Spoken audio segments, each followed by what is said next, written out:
அன்பான நண்பர்களே, உலகத்தில் நம்ம பல வகையான கரங்களை பார்த்துருக்கோம். ஒவ்வொரு கை ஒவ்வொரு விதம். ஒரு கை என்ன பண்ணுது, ஒருத்தனை கொலை பண்ணுது. இன்னொரு கை இன்னொருத்தனை என்ன பண்ணுது, ஷூட் பண்ணுது. ஒரு கை என்ன பண்ணுது, அடிக்குது. ஆனால் ஒரு வினோதமான கை நான் உங்களுக்கு சொல்ல போகிறேன். இந்த கை வந்து நிறைய ஃபங்க்ஷன்ஸ் பண்ணுது உலகத்தில். ஹெல்ப் பண்ணுது, எடுக்கிறதுக்கு உதவுது, அணைக்க உதவுது, ஃபீல் பண்ண உதவுது. ஸோ இயேசு கிறிஸ்து இந்த உலகத்தில் இருந்தப்போ அவருடைய கைகள் நம்முடைய பாவங்களுக்காக ஆணிகளால் கடாவப்பட்டார். அந்த கரங்களில் தான் நம்ம வரைஞ்சிருக்காரோம். நம்முடைய ஒவ்வொருத்தருடைய இமேஜும் அவர் கையில் இருக்கான், அப்பப்போ பார்த்துக்கிறதுக்கு. எவ்வளோ பாசம் உள்ள ராஜா அவர், பாசமுள்ள தகப்பன். இப்பேற்பட்ட பாசமான ஆள் என்ன இருக்காங்களாங்க? அவர் சொல்கிறாரு, நான் உன்னை வலது கருத்தினால பிடிச்சிருக்கேன்பா, நீ ஏன் பயப்படுற? பிதாவின் வலது பாரசத்தில் விட்டிருக்கார். கரத்தில் தான் நம்ம மீட்டு கொண்டார். கடலில் முழுக போகிற பேதுருவை கரம் தூக்கி எடுத்தாரு. நம்ம கீழே விழுந்து முழுகும் போது விட்டுருவாரா? நம்மையும் தூக்கி அணைக்கிற தேவன். அந்த மைட்டி ஹேண்டால தான் ஆண்டவர் இஸ்ரேல் ஜனங்களை எகிப்திலிருந்து கொண்டு வரார்.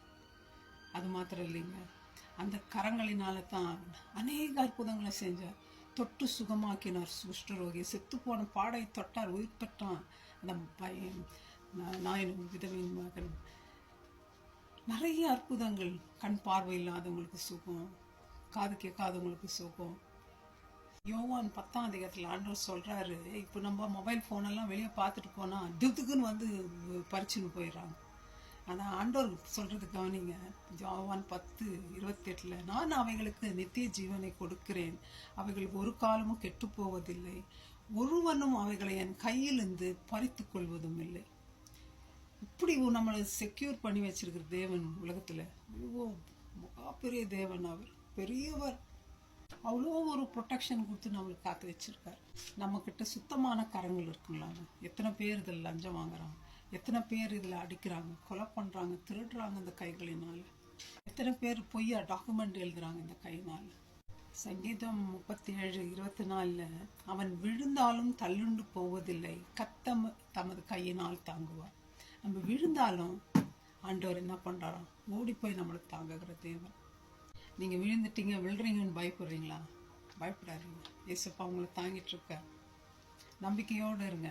தாவீது சொல்கிறாருங்க, சங்கீதம் 63:8, என் ஆத்துமா உம்மை தொடர்ந்து பற்றி கொண்டு இருக்கிறது, அது வலது கரம் என்னை தாங்குகிறது.